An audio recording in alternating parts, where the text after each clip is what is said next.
Hey, C-Max here. Going to do a non-shooting review on a pistol that belongs to a buddy of mine. Want to do a shout out and thank Van for letting me borrow his gun.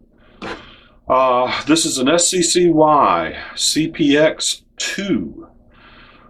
They also have a CPX1, and the only difference between the two is the CPX1 has a manual safety where this one does not. Does not have a magazine disconnect, which means it will fire without a magazine. So if there's one round in the chamber and the magazine's out, it will still fire. I like that. I'm not a fan of magazine disconnects. And the reason being is if you get stressed and you inadvertently hit the magazine release and your magazine dumps out, at least you still have one round in the chamber to defend yourself with. But I've looked at these gun stores before. They're a very affordable pistol. I did not do a price shop on them, but you can get them very, very reasonable. They carry a lifetime warranty that goes with the gun. So if you buy one and used, it still has a lifetime warranty. So that's really cool. I did a little bit of research on them, and I had been told by people that the guy that started this company was from, broke away from Glock or something. I was not able to confirm that. I don't know if that's true or not, but they do make these in Florida, so it's all made in the USA, and that's a good thing. Let me run through some specs for you real quick here on it. The barrel is stainless steel. It's 3.1 inches long. It has 7 lands, or that's the grooves in the barrel, with a 16 to 1 right hand twist. So there's, in 3.1 inches, there's not a lot of twist on this. This is a very short range, more of a personal defense type weapon. Read a lot of reviews on them. It's actually very highly respected. Apparently no real reports for malfunctions, failure to eject, failure to feed, or anything like that. Slide stainless steel. This one happens to be the two-tone models. You'll probably have seen a lot of these, and they'll come in. The Zytec frame here will be pink or yellow or white, and various color, purple, I think, and red. But there's various colors available. If that helps spark someone's interest in it. My daughter looked at one, and she kind of liked the way it worked. Now the receiver inside is aluminum. 7075 T6. It's an aircraft grade aluminum alloy, Zytec polymer frame. The sights, let's see if we can get up here and let you see this here. Let's see, the sights are a 3-dot. The front post is fixed. The rear is adjustable, but the adjustment basically has a set screw right here. So you undo the set screw, then you manually tap it back and forth where you want it, and then just lock it back down into place. So it's not, turned a little bit and it actually moves it type of setup. 9mm holds a 10-round double stack magazine. Apparently the gun comes with 2. It does have 2 witness holes. 5-round, 9-round it shows. Double action only. Of course, anything without a manual safety and a double action only is going to have a long trigger pull.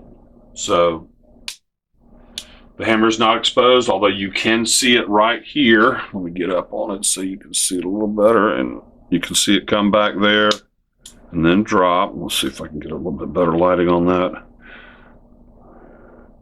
Let's turn it that way.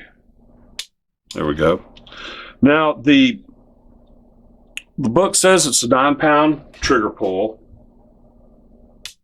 but it's very smooth. As you're operating it, it seems to be very consistent to the break. Feels good in the hand, without a doubt. You've got the the magazine, slide lock to lock it back. Now, one thing read are some criticisms on is the takedown pin here has to be accessed by a tool.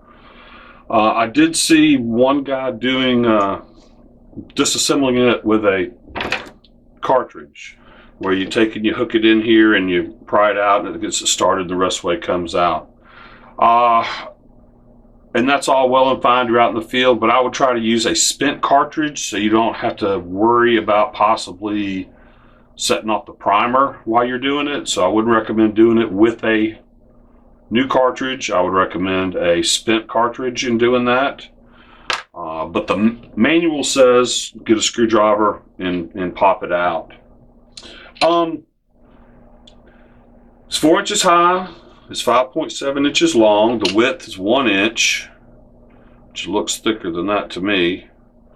Weighs about 15 ounces. Now, the CPX1 and the CPX2, both essentially the same gun, just one with the manual safety, one without. I did see that they just came out with a CPX3. Now, the CPX3 is a 380, and there really wasn't a lot of information, or really any, on the website, so apparently it's brand new. I just happened to see a listing for it when I was Googling information on the gun. But what I was able to obtain on the CPX3 is that it is a quad lock system, so it has something to do with the way that the receiver and the barrel lock up. And it's a 380, not a 9mm, but it's still a 10 round. And they lightened the trigger pull. They're reporting the trigger pull on the CPX3 at being 6.5 pounds. And I'll do a trigger pull test on that in a little while and let you know what this particular gun's coming out at. All right, this is Taurus PT738. This is a little 380 that I carry a lot. So I wanted to compare it, you know, size-wise. You can compare the two here and see the difference. So this thing looks like a beast compared to this, but this is a very, very small gun. So you can see the difference there and here. Okay, and you can see the Walther PK380 is larger. Mine looks to be a little bit thinner, but it's a double action, single action. It does have an exposed hammer on it. But I would never carry this. I just use this to have fun with at the range. So you can kind of get an idea for the size of it. And then another one.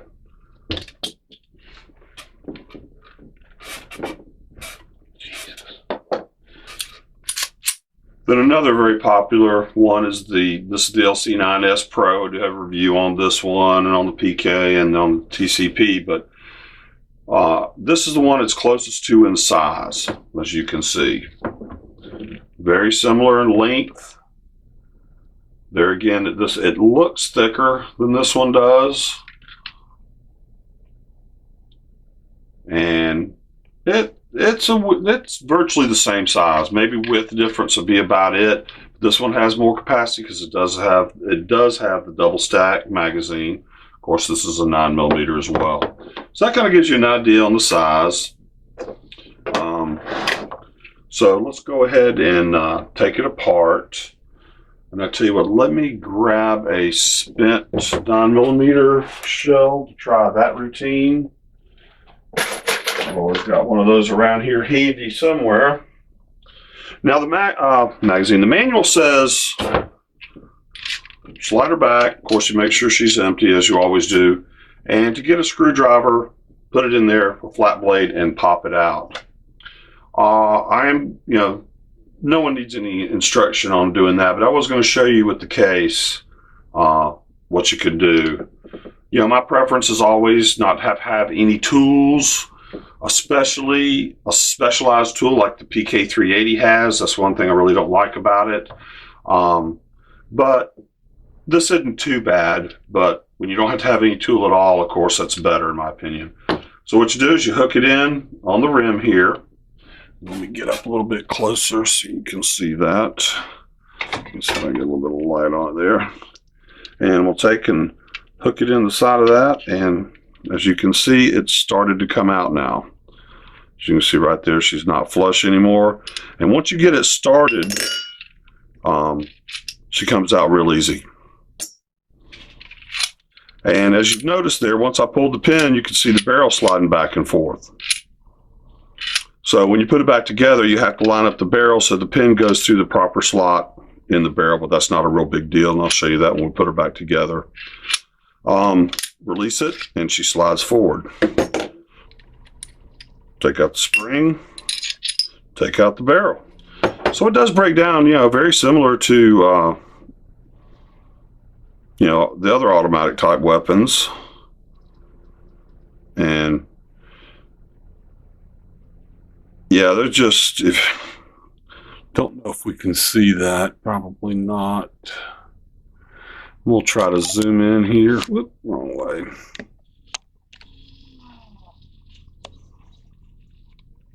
All right, and as you can see, there's not a lot of twist there. It's pretty good. Not a lot. 1 in 16 right-hand twist is what the book says. Okay, well, I've got her all clean. We're going to put it back together to do trigger pull test on it. She goes back together basically just like any other automatic. Put the barrel in, insert the spring, lock it into position. Now the only other thing we have to do is just make sure we put the pin back through bottom of the bolt here, the bottom of the barrel. So we're going to slide her back, lock it into place. You see the barrel goes free. All right, what you want to do is lock the slide back, and then you're going to have to use your fingers and just center up the hole. You'll see it in there, and then slide her in. Then what you're going to see is the half moon will be down here, so it'll allow the slide to go over that, and that's what's going to keep the pin from backing itself out. So slide her in like that, drop it. There you go. All back together. Not too difficult. Not the easiest one in the world, but not too difficult. All right. We'll do some trigger pull test now. See what we get on that. Well, that's going to do it. Definitely worth checking out. Low cost, decent pistol. Not too bad. I believe it's a good buy for the money. All right. Well, thanks for watching. Don't forget your safety. Every time you pick it up, check the action. Keep your finger off the trigger to be ready to fire. Always know where your muzzle's pointed. Please like and subscribe. Thanks for watching. Have a great day.